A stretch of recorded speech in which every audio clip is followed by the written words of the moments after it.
হাম নিয়ে অনেক কথা বললেও আসলে সংক্রমণ কিভাবে হয় সেটা কিন্তু আমরা বলিনি আজকে, সেটাও একটু জানতে চাই। আমরা জানি কিন্তু দর্শকদেরকে জানাতে চাই। আচ্ছা, ঠিক আছে। আসলে হাম যেহেতু অতিমাত্রায় ছোঁয়াচে একটি রোগ, এটি কিন্তু খুব সাধারণভাবেই একজন হাম আক্রান্ত ব্যক্তির মাঝ থেকে যেতে পারে। কিভাবে?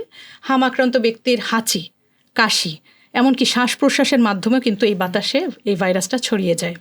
এবং সংক্রমিত ব্যক্তির যে বলা হয় যে মুখের যে লালা, এই লালার ফোঁটার মাধ্যমে এই ভাইরাসটা বাতাসে এবং যে কোনো বস্তুর পৃষ্ঠে, সারফেসে, যে কোনো বস্তুর গায়ে 1 থেকে 2 ঘন্টা সক্রিয় থাকতে পারে। তাহলে এটা বোঝাই যাচ্ছে এটা কি মাত্রায় ছোঁয়াচে। এভাবেই কিন্তু আসলে আমরা যদি আলাদা করতে না পারি হাম আক্রান্ত ব্যক্তি, তাহলে সে অতি দ্রুত আরেকজনকে সংক্রমিত করে দিতে পারে। এক্স্যাক্টলি। আসলে কোনো নির্দিষ্ট বয়সকাল তো নেই। না, এটা আসলে কোনো নির্দিষ্ট বয়সকাল নেই। সব বয়সের মানুষেরই হতে পারে। সব বয়সের মানুষেরই হতে পারে। তবে এবারে যেটা দেখা গিয়েছে যে আক্রান্ত যেই পরিমাণ, যেটা তাদের মধ্যে কিন্তু 81 থেকে 82 ভাগই শিশু, এবং তাও 5 বছর বেড়ে কম বয়সী শিশু। আচ্ছা, এখন পর্যন্ত যত মৃত্যুর হারটা কোন বয়সে? মৃত্যুর হারও কিন্তু 5 বছরের কম বয়সী শিশুদের ক্ষেত্রেই বেশি, মানে টোটাল যে আমাদের মিজলস রোগীগুলো আসছে তাদের মধ্যে।